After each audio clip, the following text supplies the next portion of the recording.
नमस्कार साथियों, मैं नीरज कांति आप सभी का स्वागत करता हूं आपके अपने चैनल एनके ग्लोबल एजुकेशन पर। साथियों, आज है 5 जून 2026 और आज की डेट में हम द हिंदू और इंडियन एक्सप्रेस में छपने वाले उन प्रमुख आर्टिकल्स को देखने वाले हैं जो हमारे एग्जाम के पर्सपेक्टिव से जरूरी हो सकते हैं। यह video UPSC, SSC, state PCS और अदर कॉम्पिटिटिव एग्जाम की तैयारी करने वाले जो स्टूडेंट्स हैं उनके लिए इम्पोर्टेंट रहने वाली है। तो साथियों, हम यहाँ पर अपना पहला आर्टिकल देखते हैं कि यहाँ पर एक टोंगा वोल्केनो इरप्शन हुआ था 2022 में और उसके ऊपर क्या है, अभी जो स्टडी है वह प्रकाशित हुई है और ये बताया जा रहा है कि ये जो बेसिकली वोल्केनो का इरप्शन था उसने क्या किया था, जो मीथेन गैस थी उसको डिस्ट्रॉय करने में महत्वपूर्ण भूमिका निभाई थी। तो इस प्रकार से जो हमारे क्लाइमेटोलॉजिस्ट हैं और एनवायरमेंटलिस्ट हैं वो और चाहते हैं कि इस चीज़ के ऊपर रिसर्च करें ताकि हम जो अपना ग्रीन हाउस गैस है उसके अंदर मीथेन का जो उत्सर्जन होता है उसको क्या है कम से कम कर सके, इस प्रकार के और दूसरी टेक्नोलॉजी का यूज करके। ठीक है, तो यहाँ पर इस प्रकार से यह न्यूज़ बनी हुई है क्योंकि नेचर कम्युनिकेशन फंड के द्वारा एक रिसर्च किया गया जो 2022 के अंदर तुंगा हुंगा हपाई वोल्केनो जो इरप्शन हुआ था बेसिकली उसके रिलेटेड यहाँ पर हमें नज़र आता है। अब यहाँ पर हमने एक चीज क्या पाई कि यहाँ पर क्या है, जो मीथेन गैस है उसका एटमॉस्फेयर के अंदर डिस्ट्रक्शन यहाँ पर नजर आ रहा है, यानी वह टूट कर क्या है बिखर रहा था, बेसिकली मीथेन जो बेसिकली गैस होती है। अब यहाँ पर क्या है, इस प्रकार से जो साइंटिस्ट है वो फ्यूचर में डेवलप कर सकते हैं मीथेन को रिड्यूस करने वाली टेक्नोलॉजीज को। ठीक है, जो कि क्या है क्लाइमेट को मिटिगेट करने के लिए हमारे लिए बहुत ही ज़्यादा महत्वपूर्ण साबित हो सकती है इन फ्यूचर में। तो यहाँ पर सबसे पहले बात आती है कि यहाँ पर किंगडम ऑफ टोंगा जो कि साउथ पैसिफिक ओशन के अंदर अवस्थित है, वहाँ पर हमें यह इरप्शन देखने को मिला था 15 जनवरी 2022 को और हमें देखने को मिलता है ये one of the most powerful volcanic eruption हमें देखने को मिलता है। इसकी वजह से बड़े पैमाने पर उस स्थान पर यानी पैसिफिक ओशन के अंदर सुनामी आई थी, एटमॉस्फेरिक जो शॉक वेव्स है वो डेवलप हुए थे और बहुत बड़े पैमाने पर क्या है कि जो लावा है उसका इरप्शन हुआ था।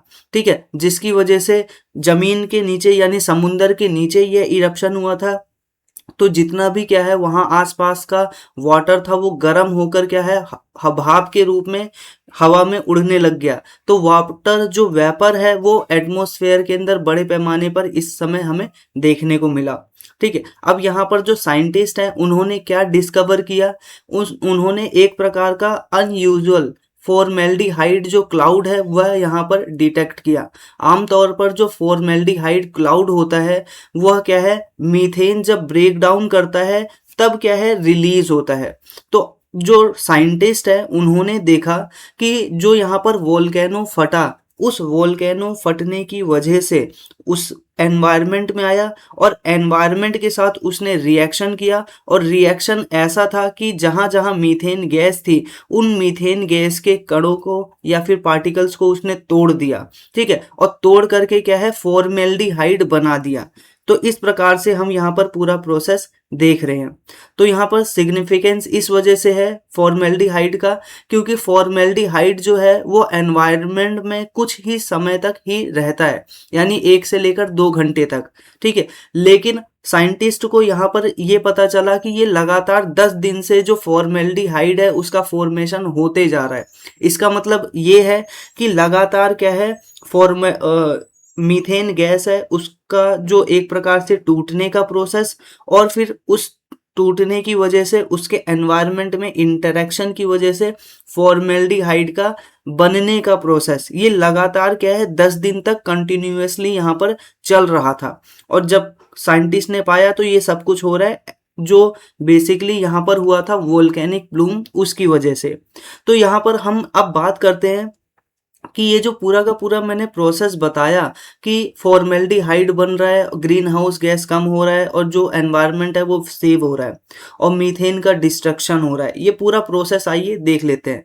तो सबसे पहले क्या होता है वोल्केनिक इजेक्शन होता है, यानी वोल्केनो फटते हैं और इसकी वजह से क्या होता है कि वाटर वेपर बनते हैं पूरे के पूरे एटमॉस्फेयर में वोल्केनिक एसिड बनती है, यानी राख बनती है हवा में, और इसी के साथ साथ मीथेन का जो डेवलपमेंट है वो यहाँ पर हमें देखने को मिलता है। यानी जो यहाँ पर हमें वोल्केनो के अंदर मीथेन देखने को मिलती है, वो मीथेन क्या है, अब एनवायरनमेंट के अंदर एटमॉस्फेयर के अंदर आ जाती हैं।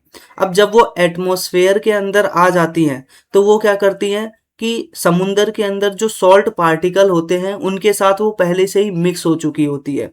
अब जब ये वॉल्केनिक मटेरियल सॉल्ट पार्टिकल के साथ मिक्स हो जाती हैं और वह सनलाइट की प्रेजेंस में आती हैं, सनलाइट की प्रेजेंस में आती है तो इससे क्या है, केमिकल रिएक्शंस होते हैं, और इसी केमिकल रिएक्शन के दौरान हमें यहाँ पर देखने को मिलता है कि बहुत सारे क्लोरीन के एटम बन जाते हैं।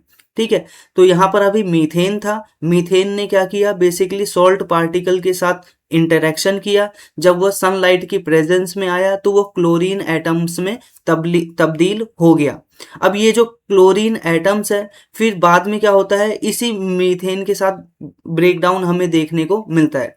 अब यहाँ पर क्लोरीन क्या करती है, रिएक्ट करती है जो मीथेन के मॉलिक्यूल्स हैं उनके साथ, और मीथेन के मॉलिक्यूल से रिएक्ट करने के बाद क्या होता है कि वो अदर प्रकार के जो कंपाउंड्स होते हैं उनमें तब्दील हो जाती है। ठीक है, यानी क्लोरीन आइटम्स और जो यहाँ पर आप देख रहे हो मीथेन, दोनों इंटरेक्ट करती हैं, और फिर इंटरेक्ट होने के बाद फॉर्मेल्डिहाइड का यहाँ पर फॉर्मेशन हमें देखने को मिलता है।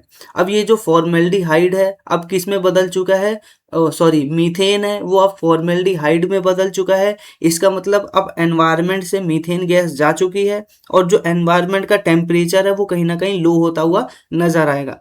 दूसरी ओर फॉर्मेल्डिहाइड ऐसी गैस होती है जो कुछ समय तक ही प्रेजेंस रहती है एनवायरनमेंट में, बाद में ये भी गायब हो जाएगी।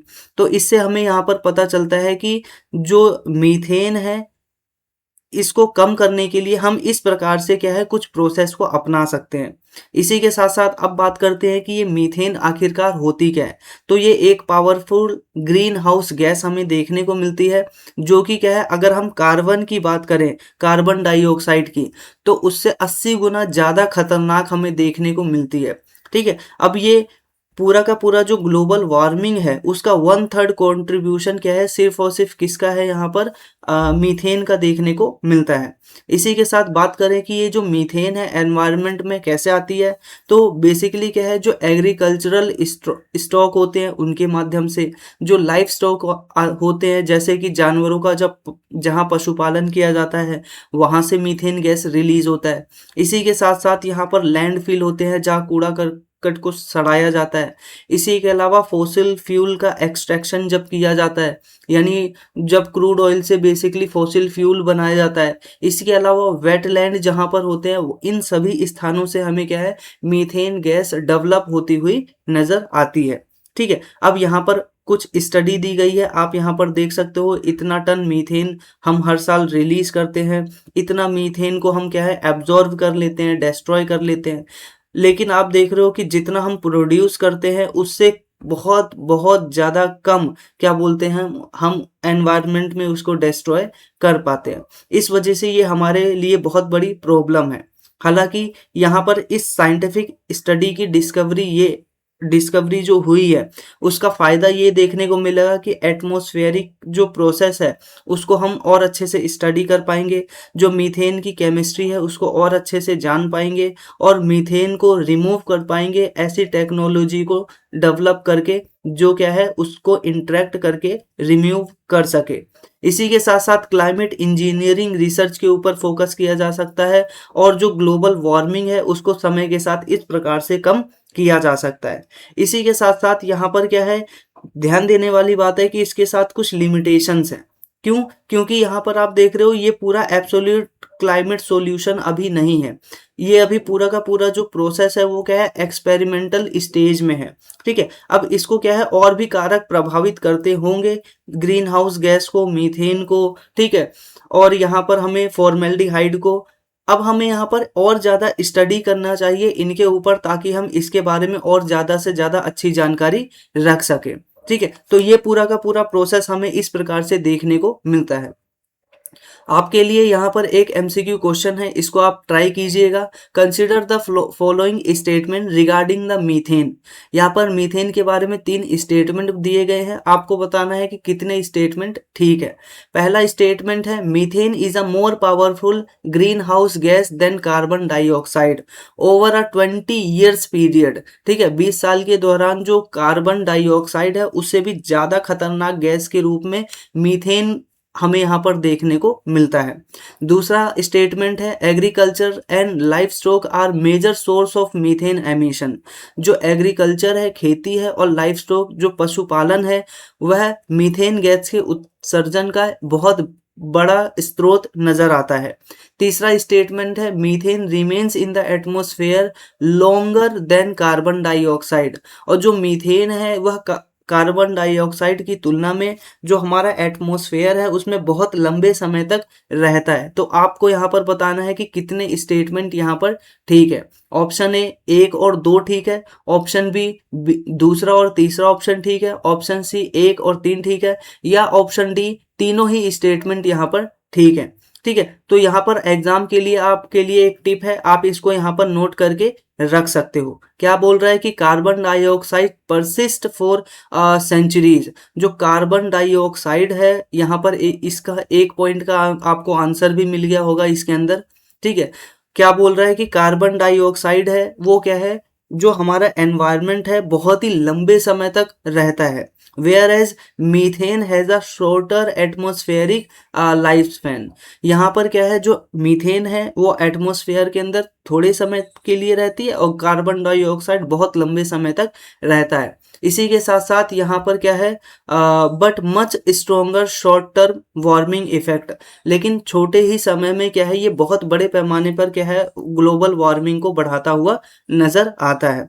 तो साथियों यहाँ पर अपना पहला आर्टिकल कंप्लीट हो गया। पहले आर्टिकल के बाद आपके लिए इंफॉर्मेशन, अगर बेसिकली आप यहाँ पर जो फ्री कंटेंट है और भी कुछ आप इंफॉर्मेशन प्राप्त करना चाहते हो चैनल से रिलेटेड और एग्जामिनेशन से रिलेटेड, ये आप यहाँ पर टेलीग्राम चैनल ज्वाइन करके प्राप्त कर सकते हैं। इसी के साथ जो आपसे अभी प्रश्न पूछा गया था उसका भी आंसर यहाँ पर NK global education Telegram channel पर मिल जाएगा। इसी के साथ साथ करंट अफेयर का आप एक वन स्टॉप सॉल्यूशन के रूप में क्या है एक ग्रुप को ज्वाइन कर सकते हो, जो कि है सिर्फ और सिर्फ 499 में, जिसके अंदर आप पाएंगे कि पहले के जितने भी करंट अफेयर के लेक्चर्स हैं वो आप एक्सेस कर सकते हो। इसी के साथ साथ इन फ्यूचर में जितना भी मटेरियल आएगा वो भी एक्सेस कर सकते हो। ठीक है, अनलिमिटेड टाइम के लिए है, आप इसको सिर्फ एक बार 499 में ज्वाइन कीजिए और हमेशा के लिए इस ग्रुप में को ऐड करके रख सकते हैं। इसी के साथ इसके अंदर आपको क्या मिलेगा, डेली बेस पर आपको करंट अफेयर मिलेगा उसकी पीडीएफ, फिर वीकली बेस पर कंपाइलेशन मिलेगा, मंथली बेस पर मैगजीन मिलेगी, और पूरे साल भर का क्या है करंट अफेयर बुकलेट पीडीएफ आपको यहाँ पर मिलता हुआ नजर आएगा। ठीक है, तो यहाँ पर आप इस ग्रुप को ज्वाइन करने के लिए सिंपल सा ये जो व्हाट्सअप नंबर दिया गया है इसके ऊपर मैसेज कर सकते हो कि मैं इस ग्रुप को ज्वाइन करना चाहता हूँ या चाहती हूँ। इसी के साथ साथ ये आपका टेलीग्राम चैनल है, इस टेलीग्राम चैनल पर जाकर भी क्या है आप यहाँ पर कांटेक्ट कर सकते हैं। वापस आते हैं अपने आर्टिकल की तरफ। तो यहाँ पर राजनाथ सिंह है वो एक प्रकार से रिवाइज डेलीगेशन को रिलीज कर रहे हैं, जिनके पास क्या है जो फाइनेंशियल पावर है वो क्या है नई तरीके से हमें देखने को मिल रही है। अब यहाँ पर इसका पूरा सिस्टम आप देखेंगे, हुआ क्या है यहाँ पर कि declaration delegation of financial power for defence services 2026, इसको क्या है इंट्रोड्यूस किया गया है जो राजनाथ सिंह हैं उनके माध्यम से। अब बेसिकली इससे होगा क्या, इससे हम क्या कर पाएंगे कि जो हमारे डिफेंस एक प्रकार से इक्विपमेंट्स हैं उन सभी को हम फास्टर और डिसेंट्रलाइज माध्यम से क्या है प्रोक्योर कर पाएंगे, यानी उसको सेना में भर्ती कर पाएंगे। और ये क्या है आर्म फोर्सेस के लिए क्या है ये पूरी नीति हमें देखने को मिलती है।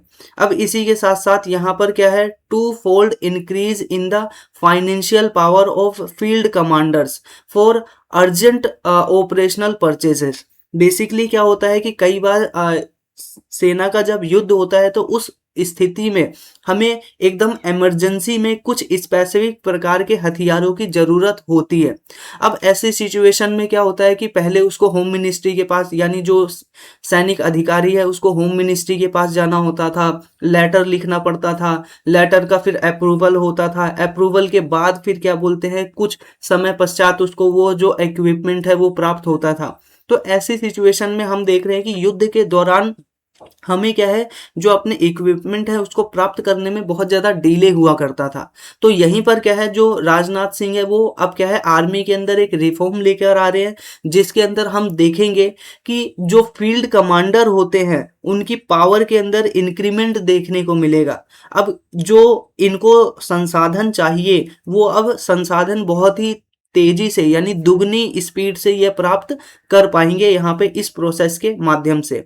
अब यहाँ पर आप ध्यान रखिएगा, DFPDS क्या है, delegation of financial power for defence services. ये एक प्रकार का फ्रेमवर्क है जिसके अंतर्गत रेगुलेट किया जाएगा रेवेन्यू जो प्रोक्यूरमेंट होते हैं उसको, किसके द्वारा, आर्म फोर्सेस के माध्यम से। इसी के साथ साथ यहाँ पर जो फाइनेंशियल पावर है और वेरियस डिफेंस अथॉरिटीज की वो भी हमें देखने को मिलेगी। इसी के साथ साथ यहाँ पर अप्रूवल प्रोसेस जो रूटीन होता है, ऑपरेशनल परचेजेस, ये सभी के सभी क्या है बहुत ही ज़्यादा इनका टाइम कम होता हुआ नजर आएगा। ठीक है, अब यहाँ पर बात करते हैं पहले का सिस्टम और अब का सिस्टम के बारे में।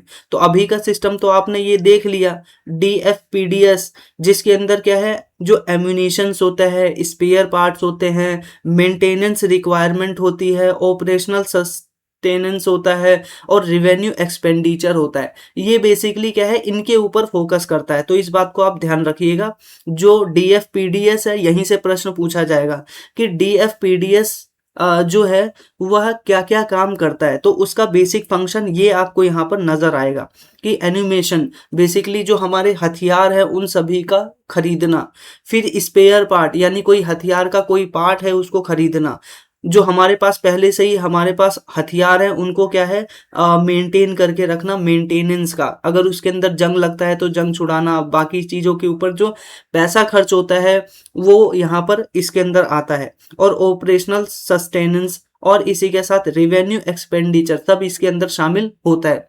लेकिन यहाँ पर जो दूसरी लेयर होगी, ठीक है, अब दूसरी लेयर का काम यहाँ पर समझिए, ये डिफेंस एक्विजिशन प्रोक्यूरमेंट होता है। अब डिफेंस एक्विजिशन प्रोक्यूरमेंट जो होता है वो बड़े लेवल पे क्या करता है, अपने जितने भी एक प्रकार से हथियारों की खरीद फरोख्त है वह करते हैं।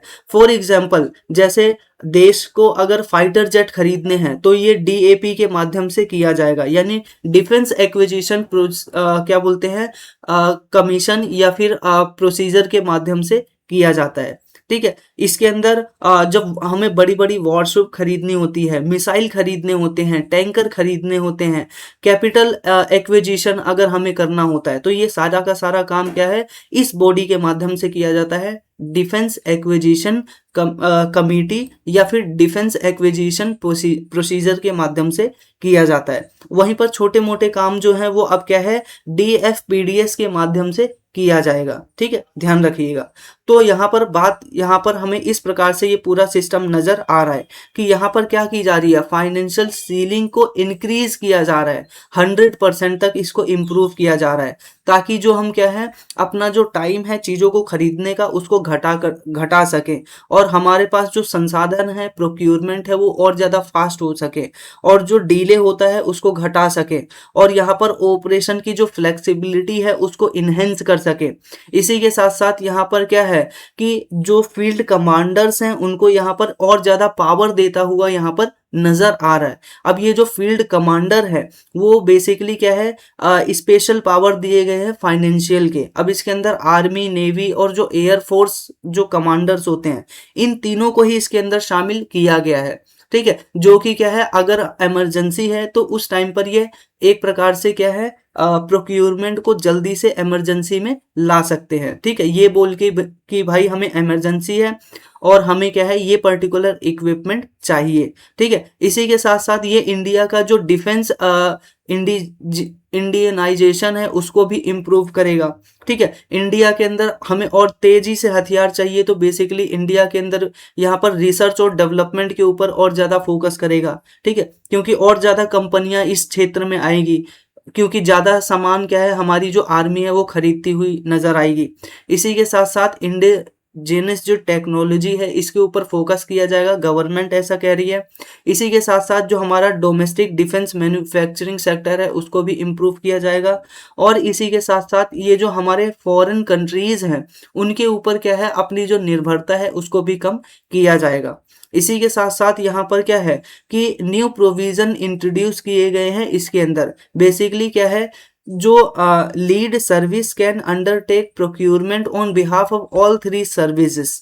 बेसिकली यहाँ पर जो फील्ड कमांडर है, यहाँ पर हमने जो देखा कि जो फील्ड कमांडर है वो बेसिकली क्या है, तीनों ही सेनाओं के बिहाफ पर क्या है, जो ये सारे के सारे इक्विपमेंट है वह खरीद सकता है। ठीक है, इसी के साथ साथ अब हम बात करते हैं कि डिसेंट्रलाइज प्रोक्यूरमेंट। इसी के साथ साथ ये जो हमने पूरा प्रोसेस अपनाया इसकी वजह से क्या होगा कि जो हमारा एक प्रकार से मिलिट्री के अंदर चीज़ों को खरीदने का सिस्टम होता है वो डिसेंट्रलाइज होगा। ठीक है, एक तरफ पहले क्या होता था कि आपको सीधा सीधा जो होम मिनिस्ट्री है, जो फिर या फिर जो हमारा क्या बोलते हैं डिफेंस मिनिस्ट्री है, उसको पहले लेटर लिखना होता था। लेटर लिखने के बाद आपको क्या करना होता था, वेट करना होता था कि वो क्या है लेटर का जवाब देंगे। लेटर के जवाब के बाद फिर उसका बजट पास किया जाएगा। बजट पास करने के बाद फिर आपका वो परचेस किया जाएगा। परचेस करने के बाद आपको ये आर्मी को सौंपा जाएगा।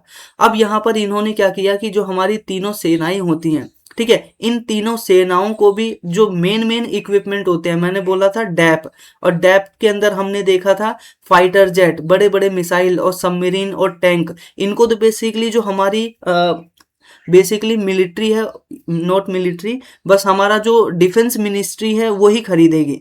लेकिन जो छोटे छोटे इक्विपमेंट होते हैं जो कि क्या है, हमें यहाँ पर इसके अंतर्गत देखने को मिलेंगे DFPDS के अंदर, जिसके अंदर रिवेन्यू प्रोक्यूरमेंट किया जाता है मेंटेनेंस करने के लिए, एम्यूनेशन के लिए, स्पेयर पार्ट के लिए।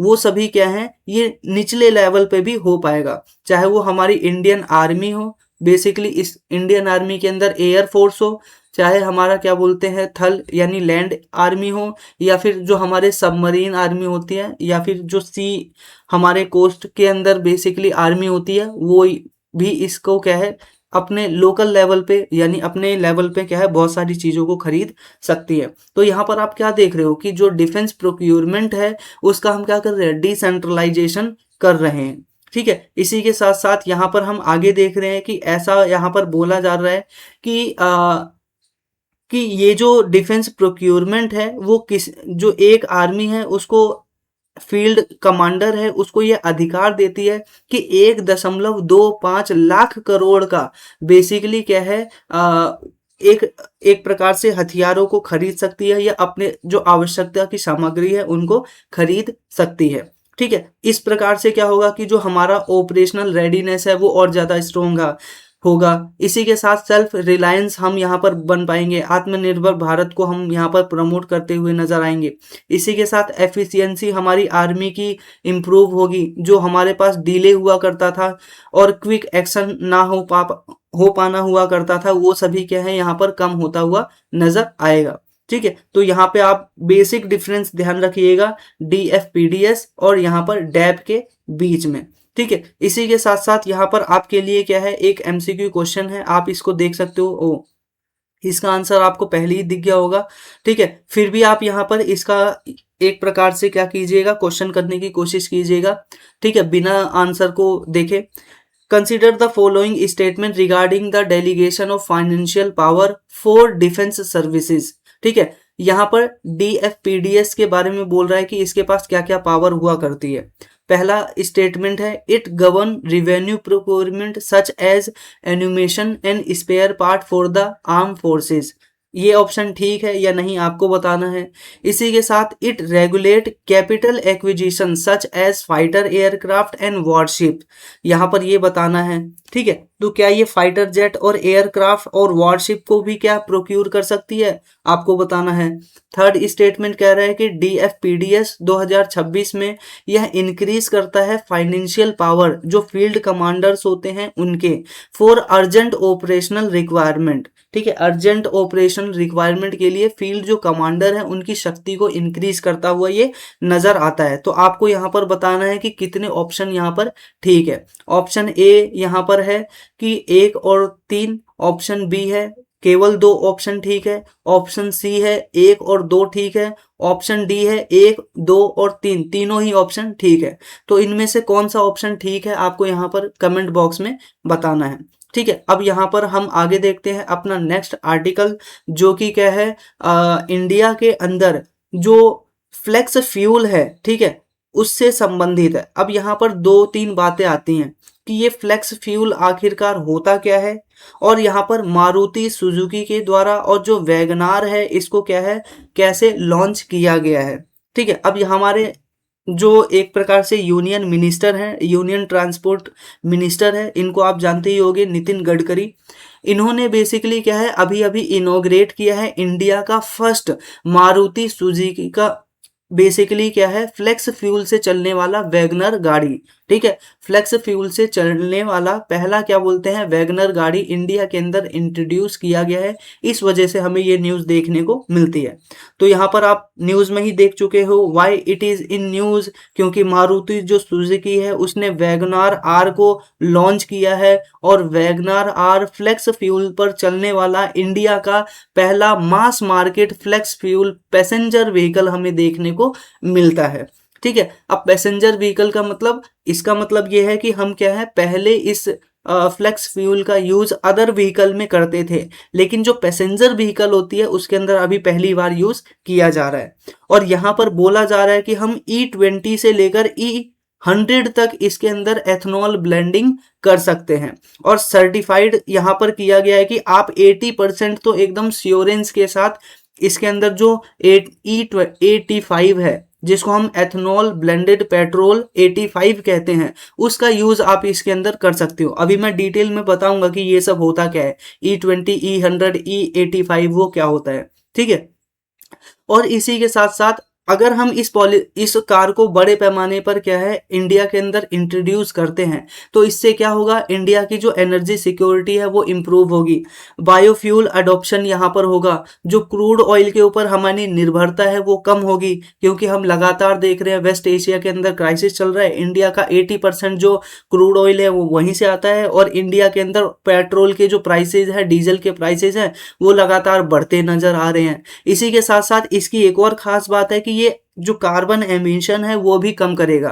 ठीक है, तो ये हमारे पर्यावरण को भी सुरक्षित बनाने में अपनी महत्वपूर्ण भूमिका निभाएगा।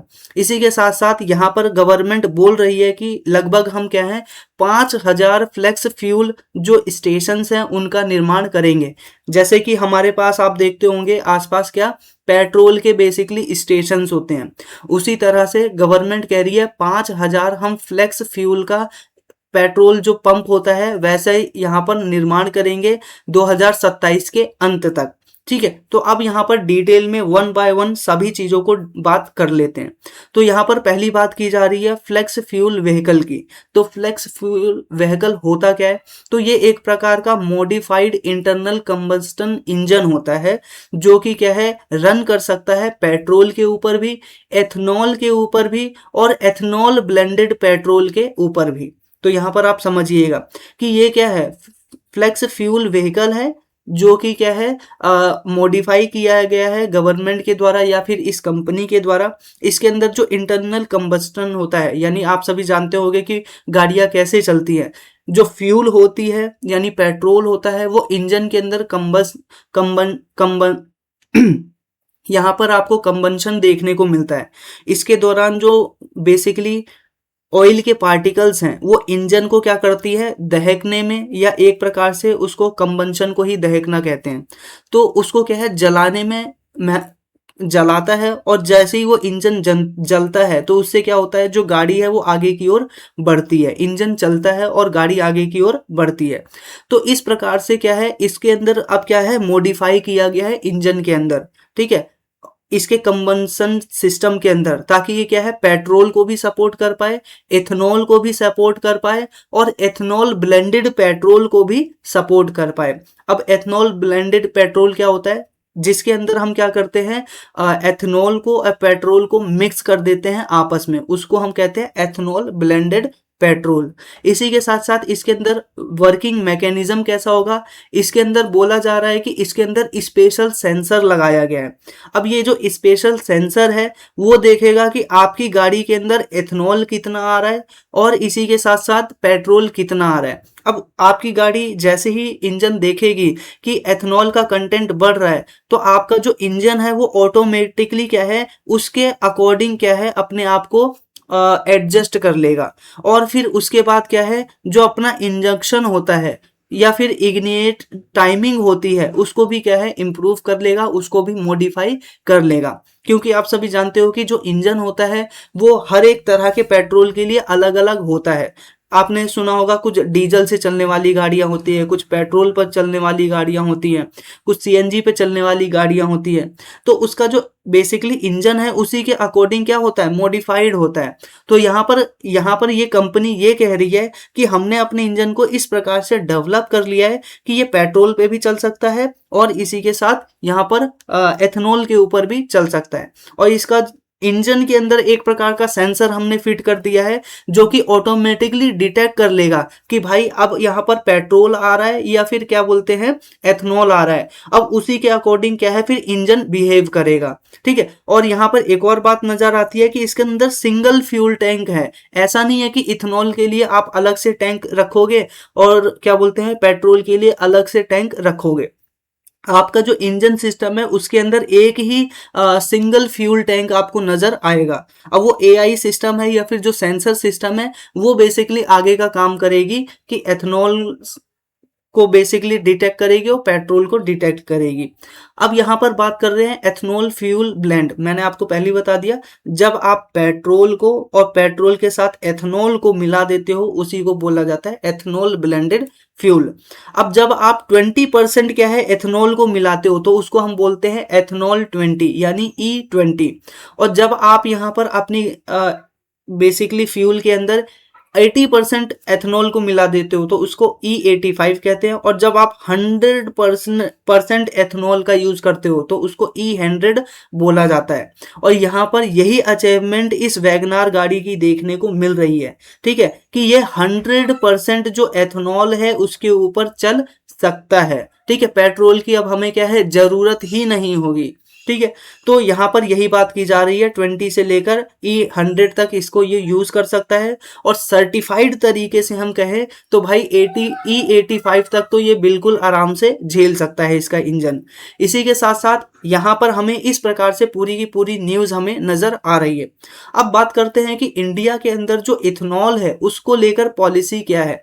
तो गवर्नमेंट ऑफ इंडिया ने इथेनॉल पॉलिसी ऑन बायोफ्यूल 2018 में लॉन्च किया था, जिसके अंदर गवर्नमेंट ने ये कहा था कि हम क्या करेंगे, जो बायोफ्यूल प्रोडक्शन होता है और उसका यूज होता है उसको बढ़ाएंगे। इसी के साथ साथ यहाँ पर क्या है कि बायोफ्यूल के रूप में हम फर्स्ट जनरेशन, सेकंड जनरेशन और एडवांस बायोफ्यूल है उसकी तरफ आगे बढ़ेंगे। और एडवांस बायोफ्यूल क्या है, E100। ठीक है, और यहाँ पर क्या है, सेकंड जनरेशन का बेसिकली क्या है, बायोफ्यूल क्या था, E20। और इसी के फर्स्ट जनरेशन में तो हम देख रहे थे सिर्फ 4-5 या 10% ही हम एथेनॉल का यूज कर रहे थे। तो 4-5-10 और सेकंड जनरेशन में E20 और यहाँ पर एडवांस जो अभी वर्जन आया है E100 का, यहाँ पर गवर्नमेंट ने बोला था कि हम क्या करेंगे, अचीव करेंगे। और हम क्या देख रहे हैं कि 2018 में पॉलिसी लॉन्च की गई और आज 2026 में है क्या है, हमने E100 जो अपना कैपेसिटी है उसको डेवलप कर चुके हैं। और इससे हमें पता चलता है कि हम अपने टारगेट से बहुत ही ज्यादा साल आगे चल रहे हैं। ठीक है, इसी के साथ साथ एथेनॉल ब्लेंडेड पेट्रोल भी आप यहाँ पर देख सकते हो, गवर्नमेंट ने प्रोग्राम पहले लॉन्च किया था जिसके अंदर एथेनॉल को और पेट्रोल को ब्लेंड करने की पॉलिसी लेकर आई गई थी।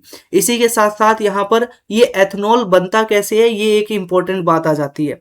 यहाँ पर देखो, बेसिकली एथेनॉल को बनाया जाता है शुगर केन से। ठीक है, या फिर जो हमारा क्या बोलते हैं बायोडिग्रेडेबल जो वेस्ट मटेरियल होता है उन सभी के माध्यम से। उदाहरण के लिए जैसे शुगर केन हो गया, इसी के अलावा बी हैवी मोलिसिस हो गया, सी हैवी मोलिसिस हो गया। ठीक है, अब ये यहाँ पर हमें देखने को मिलता है मेज यानी मक्का, फिर इसके अलावा डैमेज्ड फूड ग्रेन, इसी के अलावा जो राइस होता है उसके माध्यम से, इन सभी के माध्यम से क्या है हम एथनॉल जो फ्यूल है उनका प्रोडक्शन करते हैं, और सबसे ज़्यादा प्रोडक्शन हम शुगर केन के माध्यम से करते हैं। इसी के साथ साथ यहाँ पर और दूसरे नंबर पे क्या है राइस के माध्यम से करते हैं।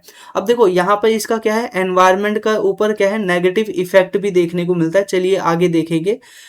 यहाँ पर हमें आगे देखने को मिलता है एथनॉल को लेकर इंडिया का स्टेटस क्या है। 2025-26 में हम 20% ब्लेंडिंग करने लग गए हैं, और गाड़ियां हमारे पास क्या है E100 तक की कैपेसिटी वाली आ चुकी हैं। इसी के साथ साथ हम क्या है हर साल अगर देखें तो 2014 में 421 करोड़ लीटर बनाते थे, आज 2026 में 2000 करोड़ लीटर हम एथनॉल का प्रोडक्शन करते हैं। ठीक है, अब ग्लोबल पोजीशन की बात करें तो इंडिया लगातार अपनी पोजीशन आगे बढ़ा रहा है और वर्ल्ड के लार्जेस्ट प्रोड्यूसर में क्या है शामिल होता जा रहा है। दुनिया में पहला स्थान हमें देखने को मिलता है यूएसए का, फिर उसके बाद हमें ब्राजील का दूसरे स्थान पर नंबर देखने को मिलता है। जो यूएसए है वो अपना जो एथनॉल है वो मक्के के द्वारा यानी कॉर्न के माध्यम से ज़्यादा बनाता है, और इसी के साथ जो ब्राज़ील है वो हमें सेकंड नंबर पर देखने को मिलता है। तो ये PYQ है, इसको आप ध्यान में रखिएगा। यूएसए पहले नंबर पे है, ब्राज़ील सेकंड नंबर पे है। ठीक है, इसी के साथ साथ यहाँ पर अब बात करते हैं कि इसका इम्पैक्ट क्या पड़ेगा। इकोनॉमिक इम्पैक्ट ये पड़ेगा कि हमारे पास जो क्रूड ऑयल का प्राइस होता है लगातार बढ़ रहा है, उससे हमें छुटकारा मिलेगा। हम क्रूड ऑयल खरीदने के बदले में जो अपना पैसा देते हैं दूसरे देश को, फॉरेन एक्सचेंज जो रिजर्व है वो हमारे पास बढ़ता हुआ नजर आएगा। इसी के साथ साथ जो हमारे फार्मर्स होते हैं उनके पास भी अपॉर्चुनिटी होगी कि वो ज़्यादा से ज़्यादा इस प्रकार की फसलों को उगाएं और मुनाफा कमाएं। हालांकि हमें यहाँ पर क्या है इम्पोर्टेंस के रूप में एनर्जी सिक्योरिटी आप देख सकते हो कि हम 80% क्या है दूसरे देशों से फ्यूल मंगाते हैं, पेट्रोल मंगाते हैं, क्रूड ऑयल मंगाते हैं। इसी के साथ साथ फार्मर की ये हेल्प करेगा कि भाई उनकी इनकम बढ़ेगी, ज़्यादा ये अगर प्रोडक्ट चावल और क्या बोलते हैं मेज और इसी के साथ ही कॉर्न और यहाँ पर राइस को यहाँ पर उगाते हुए नजर आएंगे, शुगर केन को उगाते हुए अगर नजर आएंगे तो। इसी के साथ साथ यहाँ पर क्या है एनवायरमेंटल बेनिफिट भी हमें यहाँ पर नजर आता है। जैसे कि यहाँ पर आप देख सकते हो ये ग्रीन हाउस का एमिशन ज़्यादा होगा। अब नॉर्मल सी बात है, मैंने आपको बताया है पहले ही कि जैसे जैसे हम राइस का ज़्यादा उत्पादन करते हैं तो राइस से हम क्या देखते हैं मीथेन का एमिशन होता है। ध्यान रखिएगा, राइस का यानी पैडी का जब आप कल्टीवेशन करते हो तो मीथेन का एमिशन होता है। अब नॉर्मल सी बात है, आप जितना चावल उगाओगे उतना ज़्यादा मीथेन का एमिशन होगा। तो यहाँ पर यही बात की जा रही है कि एनवायरमेंटल बेनिफिट हमें यहाँ पर देखने को मिलेगा। यहाँ पर हमें देखने को मिलेगा एक नेगेटिव इम्पैक्ट तो यही है कि मीथेन का एमिशन ज़्यादा होगा, लेकिन क्या है एक दूसरी तरफ से फायदा ये होगा कि ये जो गाड़ियां अभी हम एथनॉल से बना रहे हैं वो क्या है कार्बन डाइऑक्साइड कम रिलीज करता है। इसी वजह से क्या है ये प्रदूषण भी कम करता हुआ नजर आएगा। ठीक है, इसी के साथ साथ जो हमारा एयर पोल्यूशन है उसके अंदर भी अपना सहयोग देगा। ठीक है, हालांकि ये वाला पॉइंट भी ठीक है कि एनवायरनमेंट को नुकसान कैसे करेगा, मीथेन का प्रोडक्शन बढ़ेगा बेसिकली राइस के कल्टीवेशन की वजह से। वहीं दूसरी तरफ एनवायरनमेंट को ये फायदा भी पहुंचाएगा क्योंकि कार्बन डाइऑक्साइड की जो मात्रा है उत्सर्जन करने की वो कम होगी, और इससे जो हमारा एयर पोल्यूशन है वो घटेगा। इसी के साथ साथ फ्लेक्स फ्यूल के बारे में कुछ की फैक्ट दिए गए हैं, ये बताया गया है जो मैंने पहले ही बता दिया है। गवर्नमेंट ये कह रही है कि इसको पहले दिल्ली, मुंबई, पुणे और अहमदाबाद के अंदर एक पायलट प्रोजेक्ट के रूप में लॉन्च किया जाएगा। यानी सबसे पहले यहीं पर क्या है ये पूरे के पावर स्टेशन हैं उनको बनाया जाएगा। ठीक है, या फ्यूल स्टेशन हैं इन शहरों में बनाया जाएगा। इसी के साथ साथ और भी गवर्नमेंट की इनिशिएटिव है इस प्रकार के, जैसे कि हमें स्टार्ट स्कीम देखने को मिलता है जो कि क्या है CBG को प्रमोट करता है, यानी कंप्रेस्ड बायोगैस होती है उसको प्रमोट करता है। CNG, LPG इन सभी को प्रमोट करता है। इसी के अलावा PMG1 योजना, अब इसके अंदर जीवन योजना के अंतर्गत क्या है कि 2G एथनॉल यहाँ पर प्रोजेक्ट को लॉन्च किया गया था। हालांकि ये प्रोजेक्ट अब पुराना हो चुका है, लेकिन फिर भी हम पहले की स्कीम यहाँ पर देख रहे हैं। इसी के साथ साथ ग्लोबल बायोफ्यूल अलायंस भी किया गया था G20 सम्मेलन के अंदर 2023 के अंदर। इसी के साथ साथ ये एक प्रकार से इंटरनेशनल कोऑपरेशन के ऊपर फोकस करता है कि भाई हमें क्या करना चाहिए, E20 के ऊपर या फिर जो ग्लोबल लेवल पे ग्लोबल वार्मिंग है उसको रोकने के लिए हमें कदम उठाना चाहिए, इस प्रकार की बात करता है। इसी के साथ साथ यूपीएससी और अदर एग्जाम के लिए किस प्रकार से इंपॉर्टेंट है, आप इसको यहाँ पर अपने आप देख सकते हैं। आपके लिए यहाँ पर एक प्रश्न है, ठीक है, इस प्रश्न को आप इस प्रकार से देख सकते हैं। क्वेश्चन है, with the reference to the flex fuel vehicle consider the following statement. यहाँ पर 3 स्टेटमेंट दिए गए हैं फ्लेक्स फ्यूल से संबंधित, आपको ये बताना है कितने ऑप्शन इसके अंदर ठीक है। तो पहला ऑप्शन यहाँ पर बोल रहा है कि flex fuel vehicle are equipped with modified internal combustion engine that can run on petrol, ethanol और any combustion of the two. ठीक है, तो आपको यहाँ पर बताना है कि जो फ्लेक्स फ्यूल व्हीकल अभी नया व्हीकल लॉन्च किया गया है वो क्या है, उसके इंजन को इस तरह से मॉडिफाइड किया गया है कि वो पेट्रोल पे भी चल सकता है, एथनॉल पे भी चल सकता है, या फिर दोनों के ब्लेंडेड पे या फिर कॉम्बिनेशन पर भी चल सकता है। यानी दूसरे शब्दों में अगर मैं कहूँ E20 या E85 पर भी चल सकता है, एथनॉल ब्लेंडेड पेट्रोल पे भी चल सकता है। तो पहला ऑप्शन ठीक है या नहीं आपको बताना है। इसी के साथ flex fuel vehicle can help reduce oil import, carbon emission and local air pollution. Flex fuel जो व्हीकल है वो एक तरह से जो हम दूसरे देशों में ऑयल खरीदने के लिए पैसे देते हैं उसको कम कर सकता है, कार्बन एमिशन कम कर सकता है, और जो लोकल लेवल पे एयर पोल्यूशन होता है उसको कम कर सकता है। ये दूसरा था।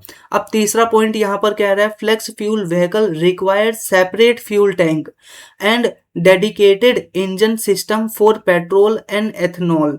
ठीक है, यहाँ पर बोल रहा है कि जो फ्लेक्स फ्यूल व्हीकल है उसके लिए गाड़ी के अंदर क्या है, एक सेपरेट टैंक की जरूरत होती है, और इसी के साथ एक डेडिकेटेड या फिर दूसरे संदर्भ में कहें कि एक सेपरेट इंजन की भी जरूरत होती है, ताकि वो क्या है पेट्रोल से और जो एथनॉल है उससे चल सके। तो यहाँ पर आपको बताना है कि कितने ऑप्शन ठीक है। ऑप्शन ए ओनली 1 ऑप्शन ठीक है, या आपको दूसरा ऑप्शन नजर आ रहा है कि सिर्फ 2 ही ऑप्शन ठीक है इसके अंदर, या ऑप्शन सी है कि 3 के तीनों ही ऑप्शन ठीक है, या फिर ऑप्शन डी इन तीनों में से कोई भी ऑप्शन ठीक नहीं है। तो ये आपको कमेंट बॉक्स में बताना है इसका आंसर, और इसका आंसर आप सभी को पता है कि जो हमारा टेलीग्राम चैनल है एनके ग्लोबल एजुकेशन, इस टेलीग्राम चैनल पे भी मिल जाएगा। इसी के साथ साथ यहाँ पर आप देख सकते हो अपना ये आखिरी आर्टिकल है कि जो गुजरात है वहां पर क्या है कि एक नई क्या बोलते हैं सिस्टम, यानी एक प्रकार से चौकियों का निर्माण किया जा रहा है बॉर्डर के पास में, जो कि क्या है पाकिस्तान के बॉर्डर और यहाँ पर जो इंडिया का गुजरात है उसके बॉर्डर पर हमें नजर आ रहा है। यहाँ पर क्या है नया बनासक नाथ पुलिस रेंज यहाँ पर क्या है को डिप्लॉय किया जा रहा है, और ये बहुत ज़्यादा ज़रूरी है क्योंकि हम जो पाकिस्तान है उसके साथ क्या है वेस्टर्न एरिया में बहुत बड़ी बाउंड्री को शेयर करते हैं। अब यहाँ पर हम देखते हैं कि पहले का जो अरेंजमेंट था वो किस प्रकार का था, जो कि 1995 में बनाया गया था। एक तरफ था ईस्ट कच्छ, वेस्ट कच्छ, फिर उसके बाद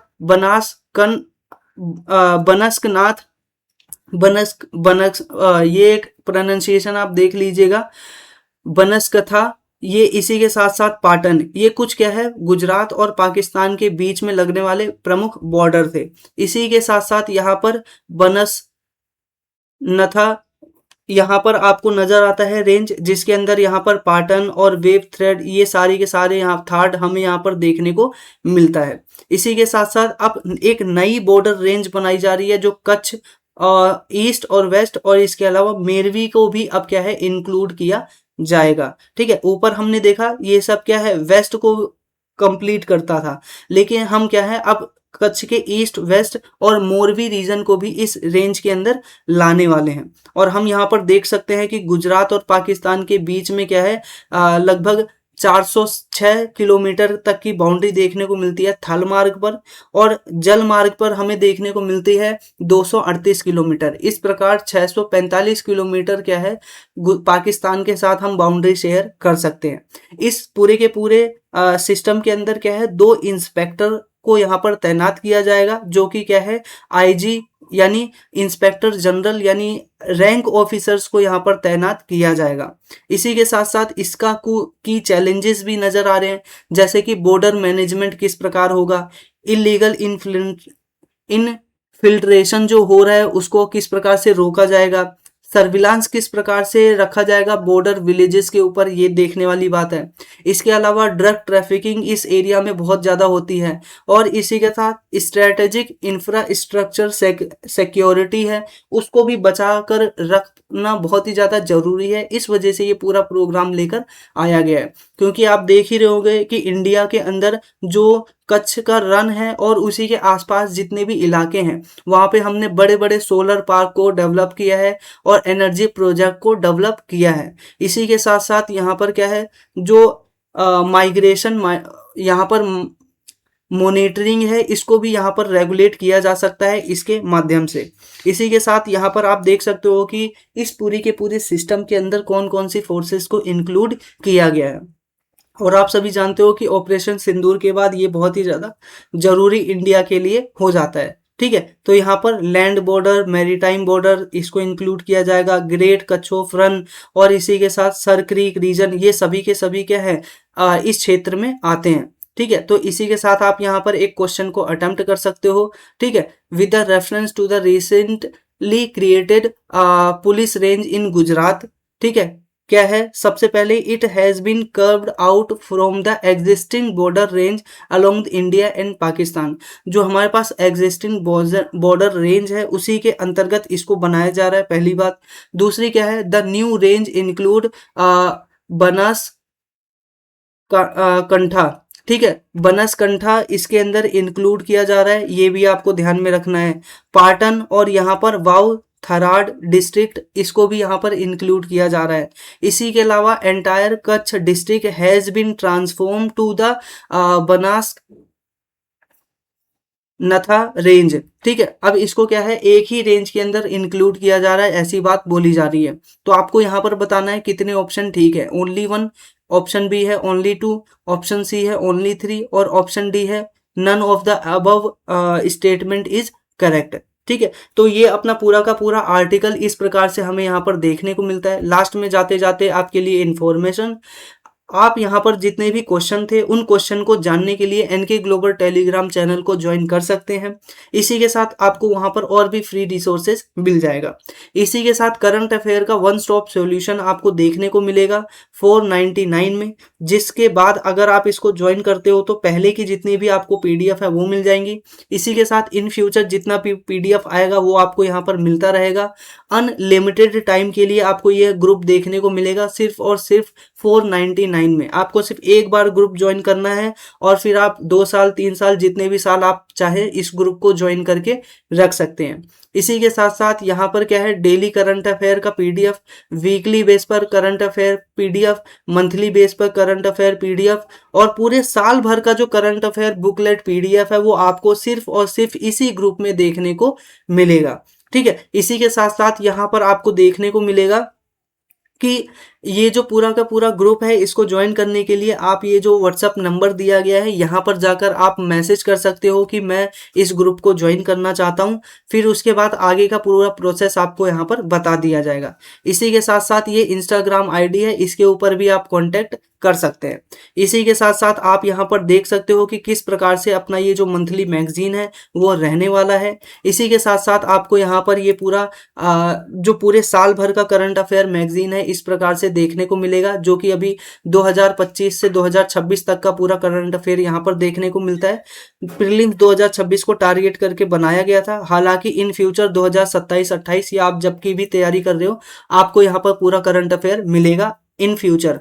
इसी के साथ साथ यहाँ पर history, geography, polity, economics, environment, ये जितने भी सब्जेक्ट हैं इन सभी के क्या है सब्जेक्ट वाइज पूरे साल भर का क्या है करंट अफेयर तैयार करके आपको लास्ट में दिया जाएगा। डेली बेस पर आपको ये जो मंथली मैगजीन है वो भी आपको प्रोवाइड करते रहेंगे और डेली बेस पर ये जो करंट अफेयर है वो भी आपको यहाँ पर मिलता हुआ नजर आएगा। ठीक है, तो करंट अफेयर का वन स्टॉप सॉल्यूशन ग्रुप है 499 में। ग्रुप को ज्वाइन करने के लिए 8076586432 पे आप यहाँ पर व्हाट्सएप में मैसेज कर सकते हैं। तो मुझे उम्मीद है साथियों आपको यह जो वीडियो है वो जरूर पसंद आई होगी।